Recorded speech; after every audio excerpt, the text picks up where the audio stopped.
Welcome back to another episode of NFT Catcher Podcast. We'd like to remind everybody that nothing on the show is meant as financial advice, and to please do your own research. Thank you, and enjoy the show. Now the subject is NFTs. They're known as non-fungible tokens, or NFTs. NFTs are exploding in popularity. This is a technology that will forever change the way people interact. So it is happening whether you understand it and like it or not. This phenomenon is moving. The digital. You have now joined Jenny from the blockchain and Michael Keene on the NFT Catcher Podcast. What's up, everyone, and welcome back to another episode of the NFT Catcher Podcast with me, Jenny from the blockchain, and my co-host, Michael Keene.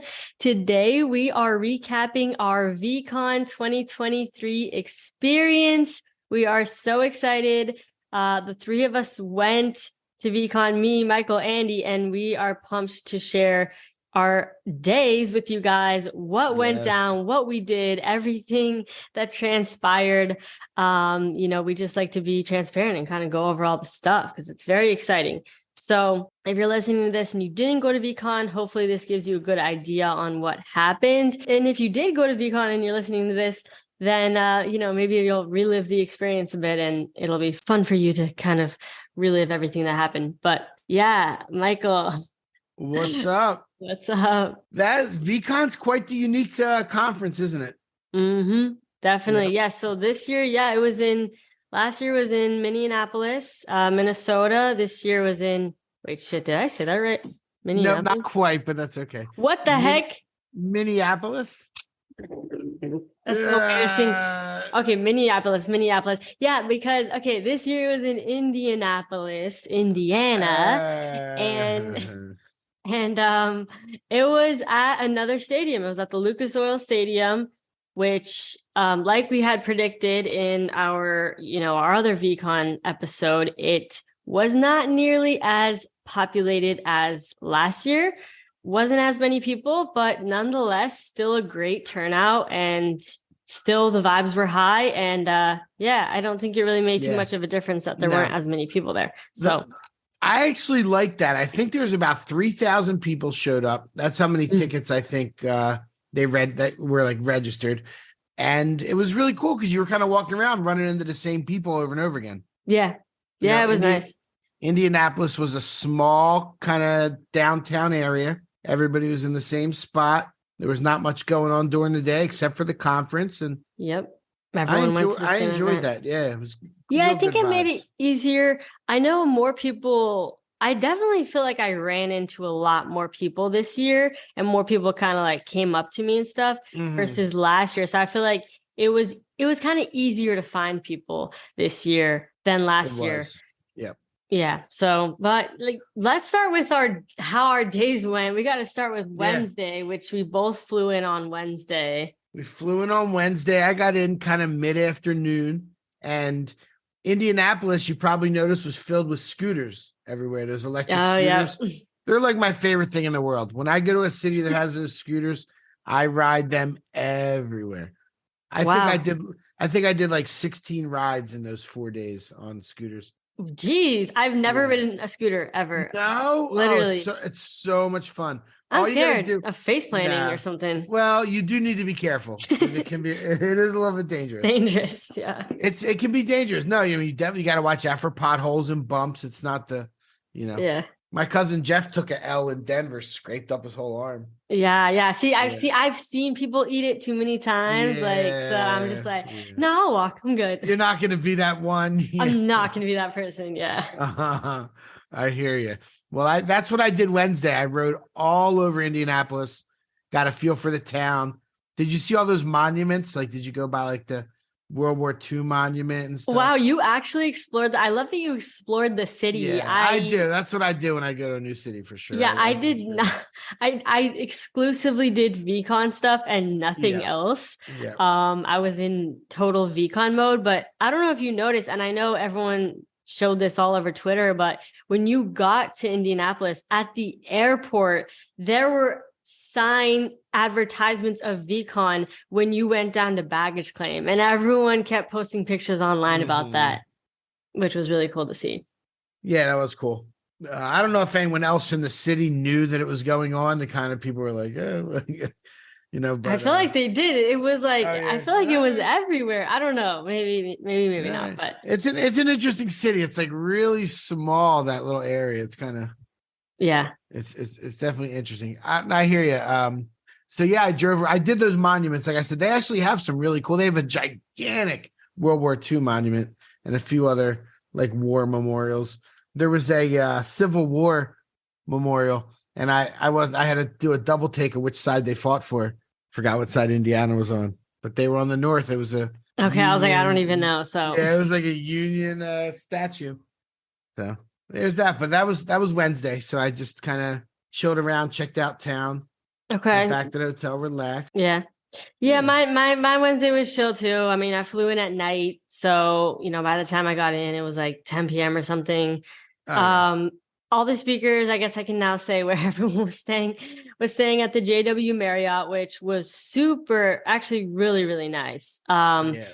And man, the view, like my sister and I were on the 30th floor, which was insane. And you can actually see where they had the field day that next day on Thursday, you could actually see it, which was really cool. Because, you can kind of see, oh, there's a long line. And then all of a sudden, the line started dissipating and could see where the Busta Rhymes performance was and all that. So that was awesome. But yeah, I didn't really do anything that Wednesday. I just I had put together a vlog because my Uber driver on the way to the airport was like, we started talking about NFTs. I started telling him about VeeCon, and he was just like, oh my God, I know Gary V. And he was just all excited.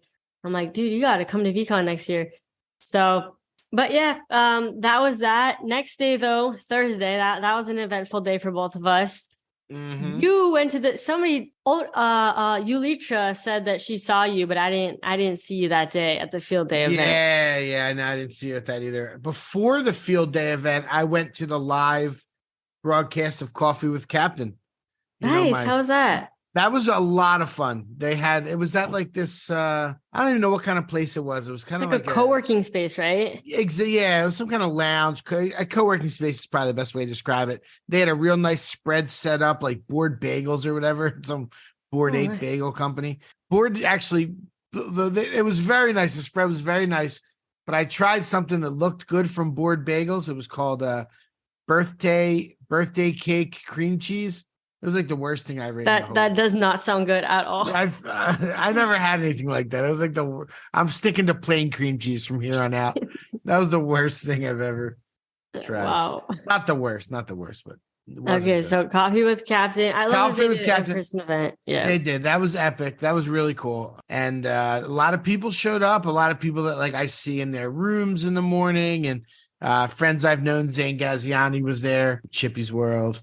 Good old Zane. A lot of good people. That was a lot of fun. I rode a scooter to that, of course. Nice. Yeah. Then after that, did you go to the field day event? Yep, went to the field day. So what time did you go to that? Because I remember last year you were like, I waited in line for hours. Yes. I couldn't even get in. This year, let it be known, there was first of all, I was watching from my hotel. There was a line like half an hour before it opened up. Yeah. And then there was only really a line for like half an hour. Then everybody got in. And then it was gone. Yeah. Totally true. That was very true. And we walked up like a half hour before it opened.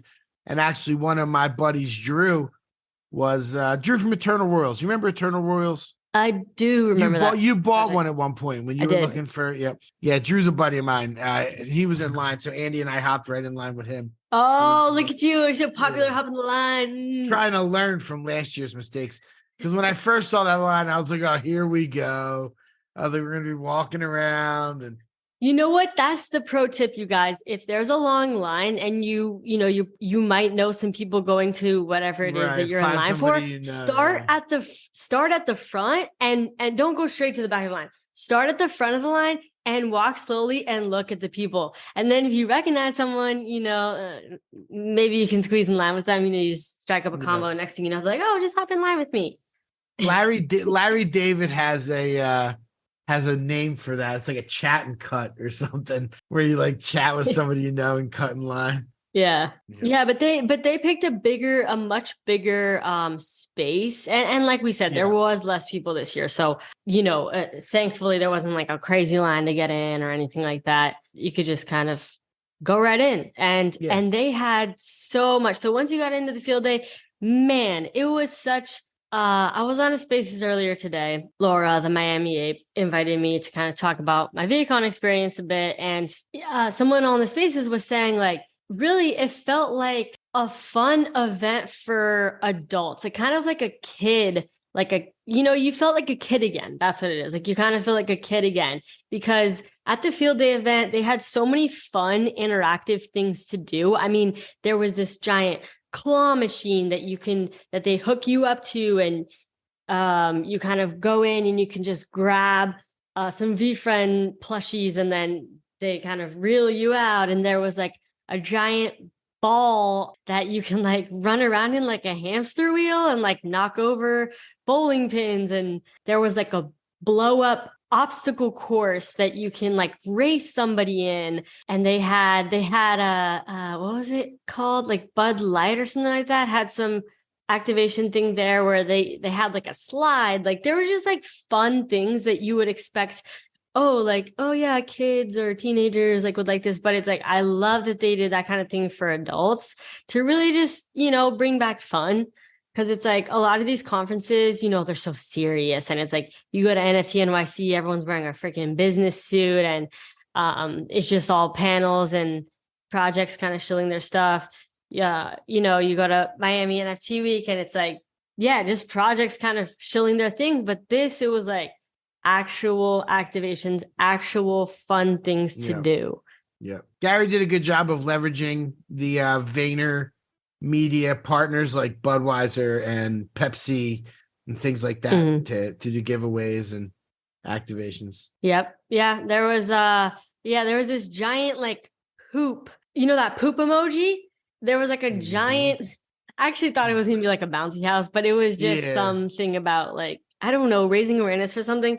But I didn't actually make it into that one. I didn't know but you saw it. Yeah, I didn't go in it either. I took a photo by it, but it was just like fun things that made you want to take a photo or a video, and exciting stuff that were conversation points, for people as well. And then they had food trucks, which was great. And they had even like places to kind of lounge. Like there was like hammocks and, kind of chairs and stuff set up where you could just kind of hang out if you didn't want to walk around. And then of course, Gary, like he always does, had his selfie station, which, Andy actually got a selfie with Gary V on that day. And Gary was putting in the work. His dad was there too. And they were taking selfies with people, meeting people, and so it was cool to see Gary really putting in the work, like just being so excited and giving everyone his undivided attention and kind of starting fresh with every person. Like I do recognize that about him. He's really, really good about that. It really inspires me. That's always been amazing. He does that. He treats everybody like you're so important. Like I don't know if it's real, if it's real or whatever it is, but like he's so good at that and hearing what you have to say. Yeah, he's amazing. There was also a community stage that day. I know you're on the main stages. You weren't, forget about the community stage people, but there was I love that they did that. Yeah. Yeah. It didn't start till later though, right? Yeah, it started an hour after it was supposed to. It started at like 5 or something, or like 4. Nah, it's a little earlier. Oh, okay. I think it was supposed to. What time did the whole thing start? The whole thing started at 2. Okay, so I think the speeches were supposed to start like 2:30. They started 3:30 or whatever. Okay. They did start an hour late. Alyssa Jordan spoke, who I'm friends with, and then I missed the Steve and Girl in the Verse. Steve Bark and Girl in the Verse had a panel. Panel together. Yep. And Gentle Tornado opened it up. Who's really been popping off on Twitter. And it was cool. It was, and then, people were just kind of sitting there chilling, watching, sitting in the grass, really. It was kind of like a grass sitting moment. Mm-hmm. Yeah, it was awesome that they had that community stage there. Just, a couple different panels going on. I didn't really watch those actually, but I did kind of walk by it and see it. Yeah, I watched a little bit of it. Was chilling out there, chilling with Creatress, who we had on the nice. podcast. People might remember. Yep. Yep. I can't believe how many people we saw that were on the podcast. I know. In fact, I actually wrote it down, and I think you probably really? saw all these people as well. So let me just let me just say all the people that I personally interacted with that we've had on the pod, which, also it's a good plug to go back and listen to these people's episodes. But yes. All right, let's see. Mumbot, Swicky, Carly Riley, Crypto Storm, Betty, Thread Guy, Jen Stark, Nate Alex, VGF, Creatress, Michaela, Alan Carroll, Corporate Trash, Sarah Bauman, Fonzo, Bell, Pop Wonder, Corey Van Loo, Andre Van Loo, Girl in the Verse, and Zeneca. Over the course of all of VeeCon, not just at the field day event, but let me just make sure. Did you say D's? I actually didn't interact with him. I did see him on stage. I think he went on stage after my panel, and he had that Pepe mask. Yeah, he had the Pepe mask. I wanted to. I didn't get a chance to talk to him. Did you talk to him? I did. I also did get one of those legendary rips from the rig. Oh, you did? That's funny. That's right. You were talking about. You're like, I really want to smoke weed with you on that episode. That's right. So that did happen. Who else? I'm trying to think if there was anybody else that I didn't get that you saw. Yeah, Jonathan Little. Oh, you know what? He actually, because remember we were talking and you were like, that's Jonathan Little. I had him on the pod. And then while you were away, he ended up coming up to me. I think we were sitting down for Mumbot's panel, and he came over. He's like, "Hey, I'm Jonathan Little. I was on your podcast while you were gone." And a couple other people said that too. I met some people that said they're like, "I was on the podcast while you were gone." I'm like, really? How am I meeting all these people? Who was it? Brooke Lacey? Maybe was she there? No, I didn't see her. I didn't see her. It was it was a couple guys that said that. They were sitting behind me at Mumbot's panel, but yeah. I was just like, how come everyone's on the panel? Everyone I'm meeting is like, oh, back when you were not on the pod. I know. But whatever. Yeah. And I almost forget that I wasn't even on the pod when you had Corey on.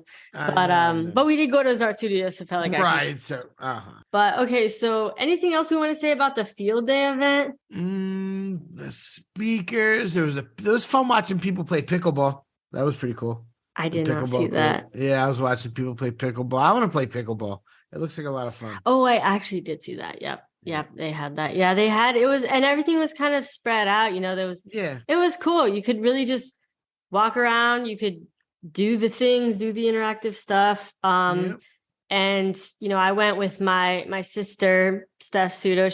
She came along with me to VeeCon, and she was super helpful with filming everything for me, filming my panels. I also helped her film some content. And then we kind of hung out with Crypto Storm a lot of the time that day because we ran into her there. And she's kind of always everywhere, but that might have been it. It was a good day. Yeah, it was a good day. Yep. The weather was perfect. The weather was really nice. It was nice. It was a bit hot for me wearing my jeans and doodle jacket that I custom made, but I felt like I needed to represent. So I had this jacket that I hand painted on the back that says Jenny from the Blockchain, and it has my doodle on it. And I wore that every single day because I don't know, I just felt like, sometimes people are like, are you Jenny from the Blockchain? It's like, okay, I need people to know for sure that, oh yes, this is in fact me. And I also feel like it gives people kind of permission to come up to you because they're like, oh, that person has something that says their name and their profile picture. Like they clearly are cool with you going up to them. Like I kind of feel like it's like that. So maybe that's why more people came up to me this year because I actually had that jacket on. And then of course my custom kicks, Those are nice. But all right. So Friday was the first day of the actual conference. Which I believe was from 10 a.m. to 6 p.m. And then at 6 p.m. to 8 p.m., they kind of kicked everyone out of the stadium while they kind of cleaned up and turned things over for people to come back from 8 p.m. to 10 p.m. when there was going to be performances. So that happened both Friday and Saturday. So Friday for me personally, I got there at 11:30 a.m. My first panel wasn't until 1:15. In fact, things were running behind, so it ended up being a little bit later, got pushed back, but that was actually I think my biggest turnout. Yeah, it was my biggest turnout for my panel on that first day. It was the intersection between art and tech with Betty, who is the co-creator of Deadfellas, Thank You X, who's an artist, Snowfro, the founder of Art Blocks, and Corey Van Loo, who is also an artist. And yeah, that one had like a crazy turnout. So many people were there. You and Andy were sitting front row when I first got there to scope out the scene. We got there nice and early. You guys were, you said, we got here 2 hours before your panel. Yeah. Just to support and be front row. I don't know why. We did. We were there. We held the seat for Steph. Gassan was there. You know, Gassan, the legend. I ran into Gassan and Gassan was like, hey, I'm this. Gassan. Like, yeah, I told you this, but Uh-huh. He was like, Michael talks about me on the pod. I'm the person Michael talks about all the time on the pod. I'm like, oh yeah, Gassan, I know you. So that was funny. Yeah, I actually ran into multiple people that were like, oh, I know Michael. Like people were like, yeah, I'm friends with Michael. I'm like, they're name people are just name dropping me all over. I know. I was like, okay, Michael, I'm friends I see with you. Michael. I'm friends with Michael. Yeah, I love that. I have a lot of friends. I love my friends. It's amazing. Like I know it felt like we're starting to like know almost everybody in that whole crowd because it was pretty intimate. Right? Yeah. Yeah. So Friday morning for me, I will report that the entrance into the stadium was super simple. There was no line, no nothing. Yep. Wow, that's a change from last year. Yeah, last year was a nightmare. This year was nothing. You open up your app, you scan your ticket, you're in. It was really great. Gary V kicked it off, and he actually spoke for a little bit, and then he brought out his brother and his father, and that was pretty cool. Oh, nice. They kind of had their conversation. AJ and Sasha. Yep, right. Exactly. And AJ is a good amount younger than Gary. I didn't realize, like 10 or 12 years younger than him or something. Oh, interesting. Yep. But that was really good conversation. And then and then we set up for your panel and did that. And I think that was possibly the end of my Friday. Oh, what the heck? Yeah, I know. I did all those panels. Oh, that was short. Well, no, until Andrew Scholes, and then I'll get into okay, we'll get into after I hear the rest of your Friday. You know, the first panel is always kind of the most nerve-wracking, but I definitely felt a lot more comfortable, this year than last year because it's like I kind of had that experience under my belt. And also, one of the things I always like to do is kind of visualize how things are going to go. So I'll literally in my brain, like the night before, just like run through everything from me coming out on stage, introducing everyone, the questions, everything. Like I'll run it through my brain because, it's like if basically your brain does not know the difference between a vividly imagined experience and a real one. And it will like build those neural pathways if you vividly imagine something. And so it just makes it so much easier and so much smoother when you actually do it if you visualize it in advance. I guess, yeah, that's my pro tip for moderating panels. And also getting with all the speakers ahead of time, I always find super helpful because, sometimes I'll just be like, hey, these are the questions I'm going to ask. This is the intro. Does this work for you? And, sometimes we'll go back and forth a little bit. Or I'll be like, I'm having trouble coming up with a third question. Can you help me out a bit? What do you want to talk about? And it just makes it so much easier when they're prepared, if they can look good. And it's like, wow, they had such a great answer. That was quick. And it's like, no, it wasn't just me asking them on the spot. Like they knew in advance. And I think that's super helpful if you're moderating panels to kind of, tell people in advance. But the difference between moderating last year and this year with preparation wise was last year, VeeCon just kind of said, here are your panels and here are the speakers, go at it. This year, they did give me a little more information. So they gave me like intros about every single speaker I had on, which was super clutch because then you don't really have to deep dive in and do a bunch of individual research on all these people. Makes it a lot easier to, come up with questions and stuff. And I know for some moderators, they gave them question suggestions. They did that for one of my panels, like some question suggestions, which I used some of the suggestions, but not all of them. So that was nice. I just like that they, helped us be a little more prepared.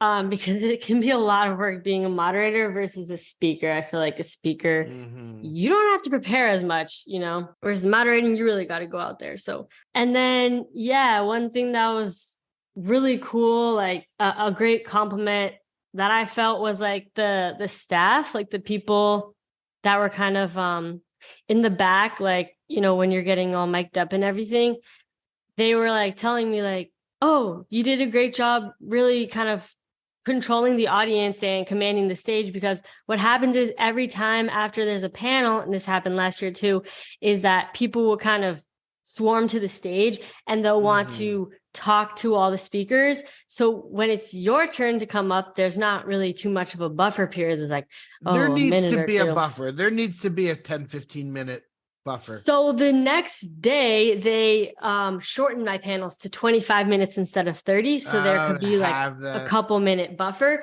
because that first day the lady was like, they gave us no buffers, and like it was kind of crazy. But yeah, so you have to go in there and be like, hey everyone, like, and get everyone kind of quiet down and sit down and move to the back if they're going to talk. So I don't know, and you kind of got to do it quick because your time is running away. So your time is going while you're doing all that. But yeah, that was just, it was a great experience. Yeah, all of them were super cool. Corey like messaged me after the fact and he was like, great job moderating. And I thought that was super sweet. But what else happened Friday? Oh yeah, I ran into Gary backstage. So one thing I'll tell you guys about backstage too, okay? Because I'll let you in. Last year I had said that there was a lot happening backstage, like all the speakers, like everybody was backstage, like walking around and hanging out, and you can just run into people and you could kind of spend your whole day backstage, essentially, This year was completely different in regards to backstage. You still kind of had that ability to kind of walk around backstage, but nobody was walking backstage in like the corridors and stuff. It was so eerie. It was like just the staff. It felt like, oh, I wasn't supposed to be here. The only places backstage that the speakers were hanging out was this section called the Coinbase Club, which basically they kind of had like food. So they'd have like breakfast, lunch, and dinner. It was kind of like an all-day thing that you can hang out there. You weren't really supposed to film in there. It was just supposed to be where everyone kind of kicked back and relaxed. So I didn't really get much content in there, but I filmed a couple things. And so, yeah, if you wanted to like run into people, like that's where you would go, the Coinbase Club. And they actually gave all of the speakers, which you went to go pick it up at the Coinbase Club, a goodie bag of a VeeCon sweatshirt, VeeCon shirt, like the collab VeeCon hat, and then a bottle of empathy wine, which was cool. So yeah, that was awesome.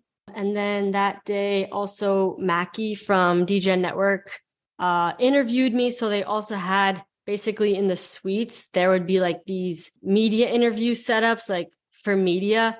So yeah, I did an interview in one of those. And then, oh my God, I totally forgot to say that. Yeah, I ran into Gary backstage. Back to that story. I was just walking in the corridors with Steph where literally nobody was. And then Gary was walking with like his girlfriend and his crew. And we like saw him and we are like, hey, Gary. And he like was like, hey. And then we just kept walking. We're like, oh my God, we just ran into Gary. But yeah, it was just kind of too quick of an interaction to do anything about it, like take a picture or whatever. So, but that was really cool. And then, yeah, I end it by saying I was just there till 6 p.m. I didn't actually even, once I went back to the hotel at 6, I never went back out again. My sister went and party hopped to a bunch of different like parties without me because I was like, Steph, I'm just going to stay back. My energy is so depleted. I feel so like I really gave it my all at VeeCon, and I just felt like, oh my God, I just need to like lay in my bed, eat my sushi takeout and edit vlog content. And literally I was just like 5 hours just like editing content for that day so I could put it out the next day. So that was my Friday. Yeah, no, you had a wild day. That was cool. That first panel you did was awesome. That was a really great group of people. It was a great, it was great. Yeah, it went really well. And so Friday night was one of the things I was looking forward to most was Andrew Scholes. That's right. Yep, the I mean, comedian. you didn't go see him, right? Yeah, I didn't go see him, Yep. but yeah, I Yep. heard. Yeah, you really wanted to see him. Yeah, he's one of my favorites. I've been a fan of his for a long time. He was so funny. I'm probably gonna butcher his jokes, but you wrote him down? Let's go. I'll try and give a little sample here. Nice. So he started off by doing like a Gary V roast, and he was making fun of all these different things. But he made fun of like how Gary and his father kiss on the mouth, and he made like all these kind of jokes. And then like later on in the set, he was like making some kind of vulgar joke. I forget exactly what he was talking about. And then he goes, "It's kind of like Thanksgiving at the Vaynerchuks," like going back to how they're like kissing each other. My gosh. I thought that was funny. And then he says, "I really believe in Gary. I honestly do. Gary's going to be able to do anything he wants. And we all know what he wants. He wants to own the New York Jets." And he goes, "However, if that goes anything like his NFT project, it's going to be the worst disaster involving Jets in New York's history." That one surfaced online and it was controversial. And it had the part before it where he said, this is the only part of the Andrew Schulz that I saw where it was like that part. And then right before it, he had said, Justin Bieber has Believers, Taylor Swift has Swifties, yes. And Gary V has retards. So those two jokes combined, it was kind of really controversial on Twitter. Was it? Like what? Yeah, crypto Twitter or like what? Like, no. Like normie Twitter got a hold of it. Really? Like, or some people that were in crypto Twitter that got offended because it was like, you're making like disability joke and plus like kind of like the 9/11 joke. The second one. Yeah. So they've obviously never heard his comedy. Yeah. He said during the show, he was actually like, he looked out at one point, he's like, people aren't really supposed to be recording, but everybody was like, because he does at a lot of his shows, they like make you put your phones in the lock boxes. That's like yep. Interesting. Yeah. So he is so funny, man. He cracks me up. Yeah. I just remember Gary the next day was like, and by the way, about Andrew Schulz, I'm from Jersey. So I used to get bullied all the time. Yeah, exactly. Yeah, jokes ain't gonna bother me. Yeah, no, that was really good. That was funny stuff. So that was the end of Friday night. And then I was actually, after your panel, I started talking to Andre and we all hung out for a little bit. There ended up being right outside the stadium to the left there, a little smoking area that everybody kept, all the smokers kept congregating at. Thank you, Gassan. Thank you, Gassan, for supplying the entire conference. Wow. With the goodies. Wow. Yeah.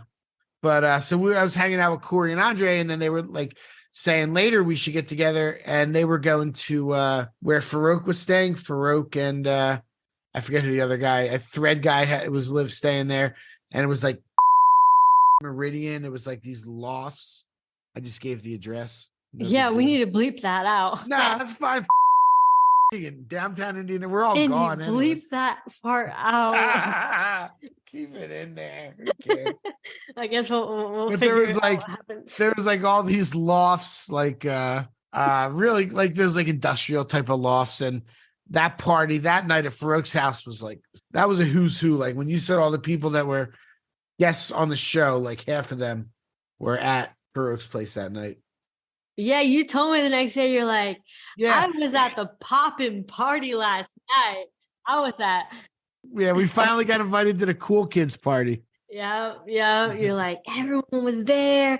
I was smoking weed with all the people, all the popular people in Web3. And I'm like, oh, okay. I see you, Michael. That's right. Michael's over here like enjoying his time, and I'm like slaving away editing video content. I know you put a lot of work. You put a lot of work into those. You put a lot. I did not. I did not drink or smoke at all for the whole event. I was like, it definitely felt like a work. It was a fun work event, but it was like, it felt like a working event. It was like, I always feel the need to try to put content out in real time or like the next day, because if you don't, then basically all of a sudden the content starts piling up and it gets overwhelming. So the easiest thing to do is in real time, try to edit and especially if you have that adrenaline, you're excited, like just gonna be easier to bust it out. I will say, now we're recording on Thursday. I still haven't put out Saturday's vlog content yet. So that I still have to tackle and edit, but basically immediately after VeeCon, I went to Wisconsin to visit family. And as you guys know, I have nieces and nephews under 5. So it was just a lot, like with kids. So finally got back home late last night, and I'm looking forward to finally getting the rest of my vlog content out this week. So what do you use to edit it? So I know that I'm basically in the I basically work harder, not smarter right now. But I've been using the same app that I've been using for a very long time. That is probably not even ideal, but it's called Perfect Video. It's not even a popular app. It's on iPhone only. I think it was like $2.99 or something. And I can trim, I can edit. And then someone was like, what like AI thing do you use for your subtitles? I'm like, no, I actually manually type all of my subtitles. Wow. And the subtitles alone take an hour. So I definitely need more. I need to look into like, tools for optimizing, because it's just not sustainable for me to be like manually doing. I like being able to do the edits, but the subtitles is something that I could probably run through some type of AI thing, and then I could always just edit. It's just that sometimes I subtitle, I'll write different things than I say, because I'm like, oh, for the context, it makes more sense if I write this versus what I actually said. So, but I know I could go back and edit if I ran it through AI anyway. But yeah, I'm just out here like working way hard for no reason. Using 1997 software. Yeah. But it's fun. It's an art. Okay, should we move on to Saturday, or what else do you have to say about Friday? Yeah, no, that was all Friday. Yeah, went to that party Friday night, and it was awesome. Let's move into Saturday. So you want to start? Sure. So what happened? So Saturday morning we went in a little bit later. I'm trying to remember. Oh, I could go first if you want. Yeah, no, I mean, it's all good. I mean, like you had 2 panels on Saturday, and I spent most of my day revolving around your 2 panels. Wow. And Mumbot's panel. No, I mean, that's what I wanted to do. Oh yeah, we both went to Mumbot's panel together. Yeah, we both went to Mumbot's panel. There's also we didn't talk about NFT Land and Gary's garage sale. We got to talk. Yeah, then we got to talk about everything that there was a bunch of activations and other stuff there too. Yeah, talking about the whole conference. Spent some time walking around that. So your 2 panels, but we could talk about Mumbot's panel if you want. And that was cool. So we were all there, and all the Ghost Club people, and we definitely need to talk about Ghost Club, because that's honestly that's my tribe. Those are the people I have the most fun with. We all hung out Saturday night, and they just so after Mumbot's panel, she's like, I have merch, and they all got up on stage and were handing out all this awesome stuff, these creator boxes. And they have trading cards and a metal print and all kinds of stuff from all the different artists. And my kids stole all of it. All my merch I came home with. Seriously? Yep. Oh, they actually really like it. I'm glad I don't have kids. my little girl Serenity, she took the little creator box. She picked all the stickers, all the things she wanted, organized them in there, and she keeping them nice and neat. And I tell her, I said, keep those nice and neat forever. So if they're gonna take care of it, I'm happier for right. If they value it and treat it specially. Yeah. Well, that's sweet. Yeah, but that was awesome. And that whole crew, Concept and Wooden Cyclops and Joe Bradley, and I mean, who else was all there? Bear Brains, Nate Bear, and just an awesome group. Pop Wonder. Yeah, Pop Wonder, of course. Defiant, Mumbot's partner, is awesome, leading the way. And that's just, to me, that's the best art crew anywhere. They're just awesome people, awesome artists. It's a huge group of people. I'm looking forward to something big from them for Art Basel. Let's go. Yeah. People need to, they have these art parties where they all get together, 10 of them, and just sit around with all these markers and pencils and pens and stuff and paper and just draw and draw and draw. And I think people need to experience that, because it's something really special. That's wholesome. I like that. It's good stuff. Yeah. And I mean, obviously, Mumbot's amazing. They're all amazing. We went to that panel together walked over to it. Let me just paint the picture as well of, because I feel like we didn't even talk about this, the setup of VeeCon. So, like I said, it's in Lucas Oil Stadium. Okay, so it's in a whole stadium. There was a main stage, which was like, on the, I guess, the field level, if you will. And then there was about 5 side stages. So, there was a Rainbow Planet stage, which is where I had my panel on day 1. There was the Marathon Mountain stage, which is where I had my panels on day 2.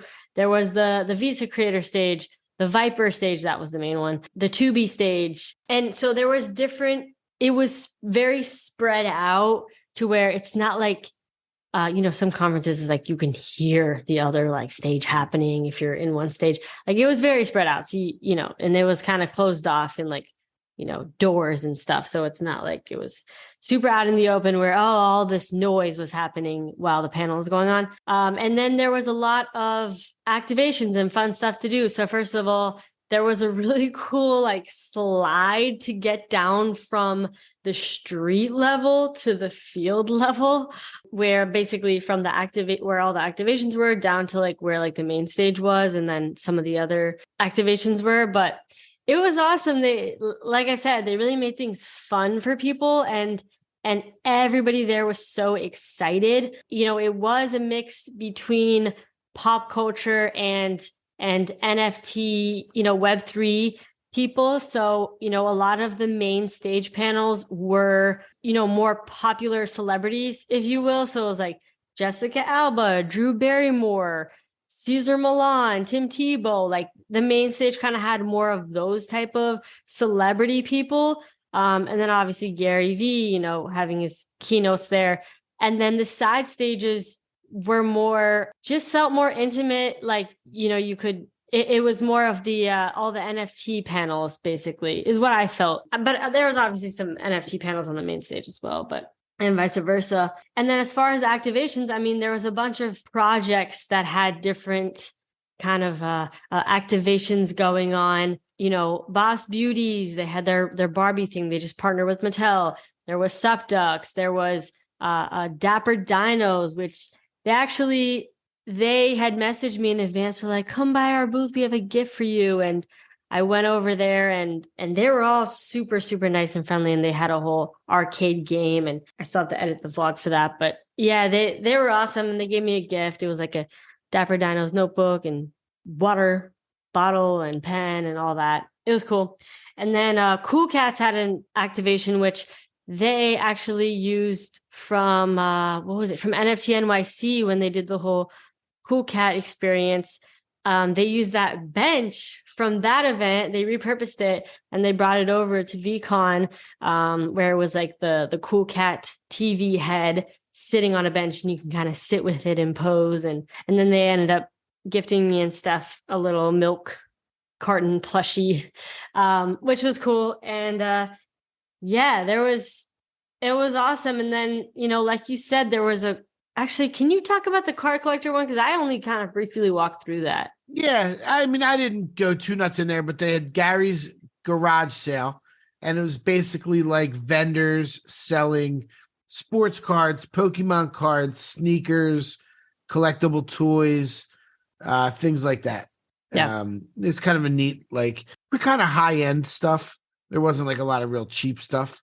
That's the way, but really cool stuff to look at. Great collectibles, great sneakers, like a lot of stuff that I really liked is just very expensive. There were some of those collect and play cards, those Gary V cards, like the autographed 101s that were selling. Selling for like $30,000 they were trying to get for it. Yeah. Geez. I know. And then so then there was also on that field level, there was the main stage. But then the other half of it, there was kind of more of those activations. And so help me figure out what else was there. But there was like a Tarte booth where Gary Vee was doing basically that was where the selfie station was. Yep. And Tarte is like a cosmetic brand. There was a candy shop where it was basically just a bunch of free gummy bears. Giving away. Yeah. There was an alien cafe. You can get coffee. What else? Lids. They were doing custom hats with V's friends on them.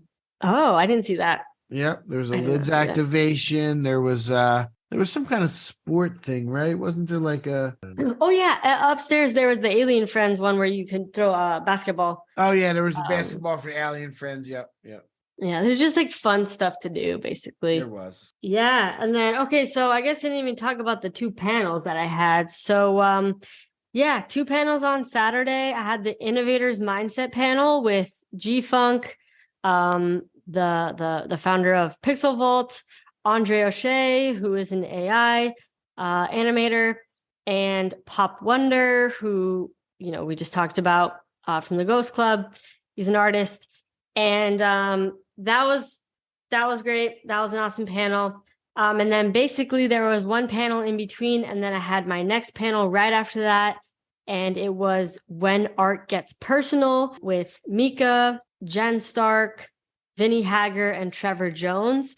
And that one I feel like I was the most comfortable with that one because I kind of vibed with everybody really well. Like beforehand, we all were like taking pictures and, everyone was super nice. Like everyone was just super nice to me, which I always appreciate. And I've had Jen Stark and Trevor Jones on a panel before. So it was cool to see them again this year. And yeah, that was fun. Yeah. Shout out to Swicky and my sister who were both there, like filming and taking photos for me, which was super helpful and nice. So I appreciated that. And for those two panels, I did get a chance to actually save some time at the end for Q&A, which is something that I talked about I really wanted to do. And yeah, when I actually first got to that stage for the Innovators Mindset panel, I was like, I went up to the stage person and I was like, hey, can I, save some time at the end and do a little Q&A? And they were kind of like, oh, I don't know if you can do that. And it was like, I guess it wasn't the person in charge. And then I was kind of like, oh, well, there's mic stands out there. So, let me do it. And then they're okay, let me ask somebody else. And then they're like, okay, yeah, you can do that.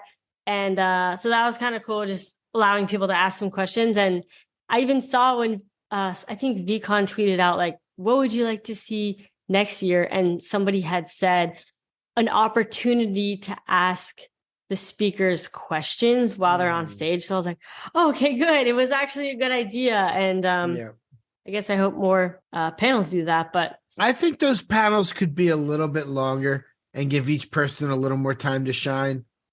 It's pretty quick. If you're a 25 minutes, speaker, right, and there's 4 people and the moderator. Yeah. So you might get 3 or 4 minutes if you're lucky.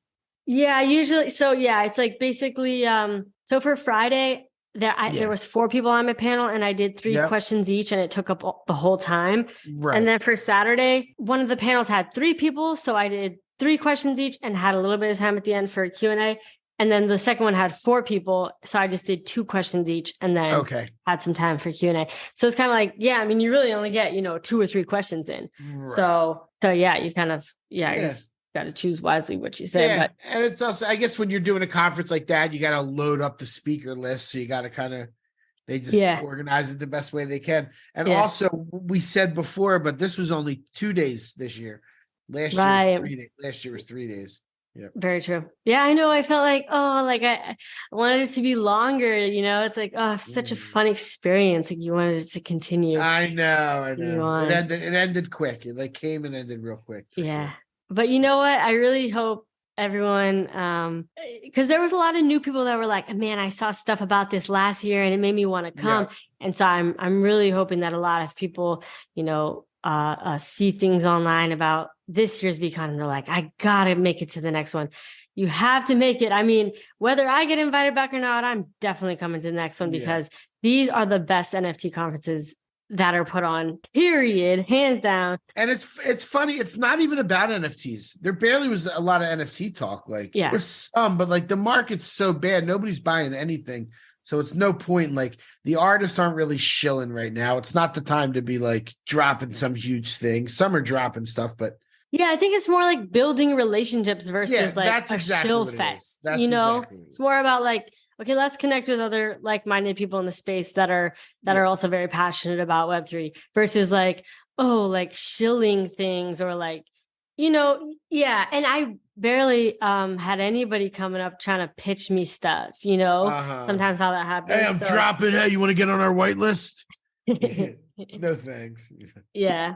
I mean, my favorite people that I interacted with at VeeCon, and my favorite thing about VeeCon was honestly like people coming up saying they listened to the pod, or they've been, following along my journey or watching my vlogs, and, saying that I inspired them, or, just like they were excited to see me. It's like, oh my gosh, that's amazing. Like that brings me so much joy. Like just meeting people that know you, like that's freaking so cool. And I'm always like so like humbled. I'm just like, oh my God, this is just so that's cool. The like best. it's crazy. It's oh yeah, I didn't even finish my Saturday. I just looked at my notes. Oh damn. I actually met Gary Vee, not just in passing, Saturday night after the whole event was over. No. When was this? Was this after the whole event was over? I think this was after it was after the whole thing ended, but basically, in the very end, by the main stage, they're basically only allowing like people with credentials to be in that area at that time, which were speakers and staff, essentially. So me and my sister, we were walking around, and this was at the very end of the night. And we saw a bunch of people on the main stage just kind of huddled around in a circle. We're like, what's happening over there? So we go over there, and it's Gary Vee, like in the center, and people kind of, going up to him, talking to him, taking a picture, whatever. And it was really chill environment too, because everyone kind of was like, I don't know, they kind of, they were either staff or like speakers, like I said. So it wasn't like super crazy where it was like crowded or anything. So I was like, oh my gosh, maybe I should try to meet Gary Vee and say something. And, but I was also kind of like shy. I'm like, oh, I don't know. But my sister was like, you should do it for the vlog. So I'm like, okay, fine. So yeah, I waited for a solid 10 minutes. And then I'm like, okay, I really got to shoot my shot because they're probably about to take him away.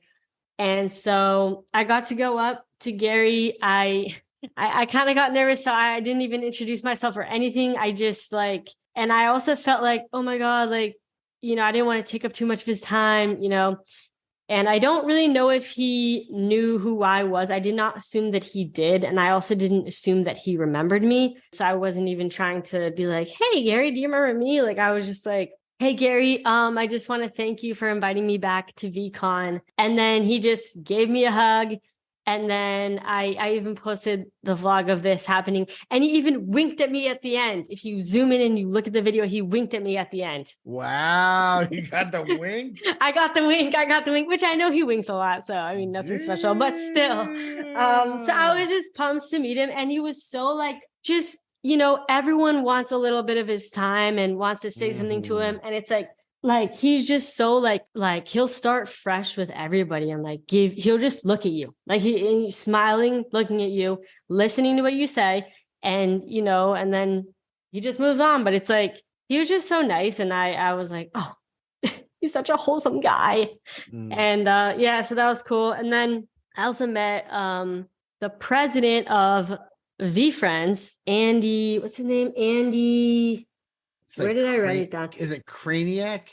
Cranac. Yeah. I met him and he was so cool. And he like knew me because he follows me on Twitter. And D-Rock was like vlogging or filming us while I got Andy in my vlog. And then I started talking to D-Rock. So D-Rock has been Gary Vee's videographer for the last freaking like 10 years or something. I remember being, really into like entrepreneurship, like, 5 years ago or so, and following Gary back then and knowing about D-Rock, because it was like, oh my God, D-Rock's like his guy that's always like following around with the camera.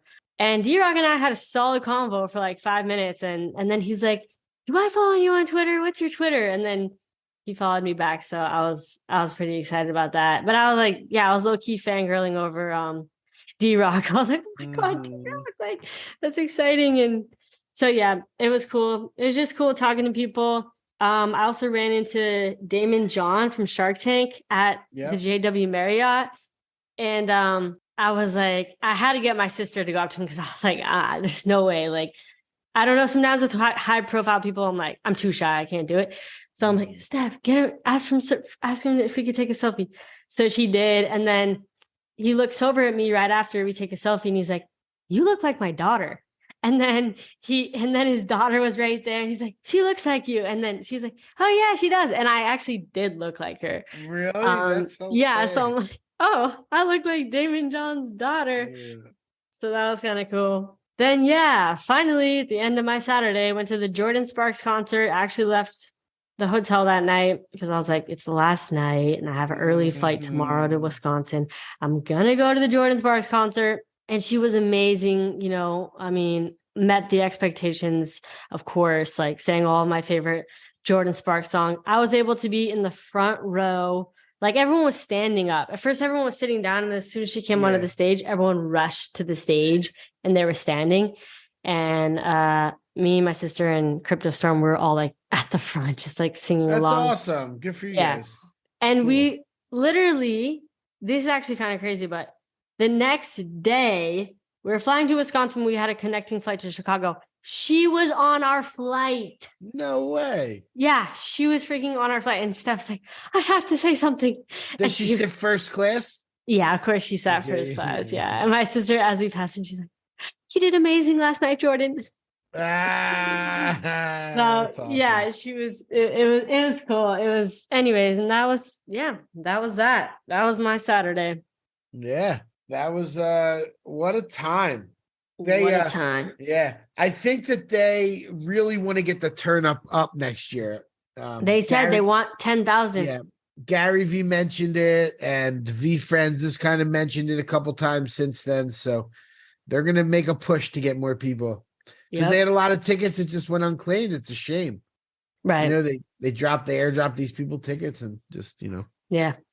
Yeah, and they said, you know, everybody should be inviting friends and family. And I'm like, oh, man, maybe I should try to get some of my family to come out to VeeCon. If I can get my mom, that would be super cool. That'd be cool. Yeah. But then I'm like, do I want to hang around my mom the entire time? Probably not. So I don't know. But I like the idea of, because there was also kids there. There was families there. Like, I love the idea. There was a lot of kids there. A lot of kids there. It was very family friendly. Yeah, it was awesome. Yeah. But yeah, so what else for Saturday? Do you have anything else for your Saturday night or? Well, I actually hung out with the Ghost Club crew Saturday night. We went it was back at and did you see those flexi screens? You know, flexi? Yes, I saw. Mm-hmm. Yeah. People's badges, right? Yeah, I'm buddies with those guys. And they were Jeff and Mike and they were really nice and they invited us to their place. So they opened it up, and it was on the same floor as Farouk. So everybody was going like back and forth. It was like a whole. Oh, nice. Pretty wild Saturday night. Yeah, it was a good spot. That's cool. It was a good place to be. You're out partying it up. I was trying. Then I got up. Sunday morning, flew home, back on the grind. That's great. Yeah. Grind. Yep. Back to the grind. Yeah, and here we are recording our recap. Episode. Looking forward to next year. He made some hints. At first, it sounded like he was announcing Toronto, and then he was like, maybe Toronto, Canada, and maybe like, New Jersey. Yeah, then he's like, maybe Abu Dhabi. We're like, huh? No, maybe Dubai. Yeah, Dubai. That's right. Maybe. Where the heck else did he say? Everyone's like, wait, where? But he's like, honestly, I don't know. I honestly don't know where the next VeeCon is going to be. But you know what? I hope that they start their marketing push a lot earlier because I do feel like there was a bit of a miss with, it really felt like that first VeeCon was really well promoted. Kind of felt like this second one fell just a little bit short with promotion. I didn't really see as much or hear as much about it as I would have kind of expected to. And also I think a lot of things were kind of announced a little more last minute versus, okay, maybe they should try to get things prepared a little more in advance so people have some more time. But nonetheless, I think that they're learning from it every year. It compounds and they do better and better. So, next year potentially being the last year of VeeCon, I'm really hoping that no, don't say I'm hoping it's not the last year, but It's expensive. It's expensive. It's very expensive. And he had only promised 3 years. So we can't really expect any more than that. If he does it again, he's going to have to sell tickets. I mean, and you can't blame him, right? Yeah, maybe like a combination of airdropping to holders and selling, or I don't know. Yeah, I don't know. It's really good. Mm-hmm. Yeah, it's interesting. Maybe everyone has to buy it, but if you hold an OG V-Friend, you get like special access, VIP seating. Right. You get special perks, special merch. Yeah. Oh, also remember when I said, oh, I bet if you buy a couple tickets, I bet if you buy a ticket before VeeCon, it'll pump during the event because they'll announce something. Well, they didn't announce anything, you guys. And now I'm holding the bag on 2 tickets. Oh, no. Well, they have not even announced the artist yet. Oh, there's still a reveal happening? I think there's going to be an art reveal from what I understood. Oh, okay. Well, I'll keep holding on to mine then. Yeah. Well, you can play the game at least in your... yeah, true. There's your NFTs, but I could play the game too on any random ticket. But that's besides the point. You know what? Next year we should give away some VeeCon tickets to like our listeners or something. Maybe the people that claim the 100 POAP. That would be cool. Yeah. Anyway, okay. Now we're just going off about things. Yeah. But yeah, do we have anything else to add about our VeeCon experience? I don't think so. I mean, let's pretty much wrap it up. I mean, VeeCon, honestly, it is really a vibe, really good people. And everybody was there to have a good time and to meet each other and to continue to connect. Yep. I feel like I've made so many friends, and everyone's talking about when the next one is and all that stuff. So that's what it's all about. And Gary did a good job of bringing people together. And his mantra is always, talk to people. Don't be afraid to talk to people. There was a lot of good motivational speakers there. We didn't even mention Charlie Rocket. He went on right before my panel. I know, and G-Funk backstage was like, we have to go on after him. This, right. Yeah. So check him out. He's really cool if anybody's interested. But there was some good motivational speaker stuff and lots of really good stuff. It was a blast. It was well put on. The city of Indianapolis was nice and safe and clean and plenty of places to eat, and everybody was happy. It was really cool. Yep, definitely. Yeah. And he had a great keynote about eliminating fear. I don't know if you listened to that one on Saturday. I did. I was there. I love that one. And, it was like just basically inspiring people to go for things and do things despite, maybe having fear or self-doubt and all this stuff, and just like not getting in your head about things and just going for it, which I love. So yeah, that was great. It was really amazing experience.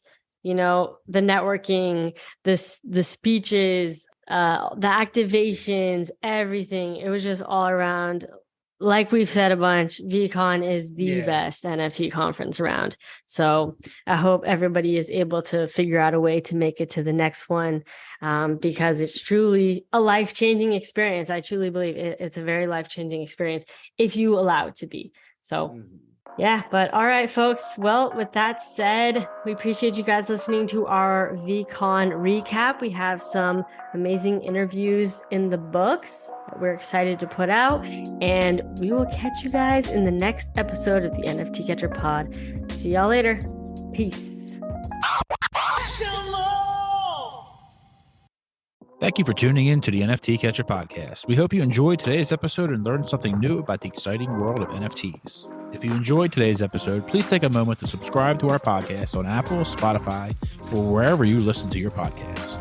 And if you really love what you're hearing, please leave us a rating and review on your favorite platform.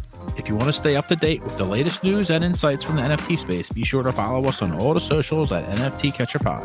You can follow Jennifer at Jennifer_pseudo and Michael at NFTicket.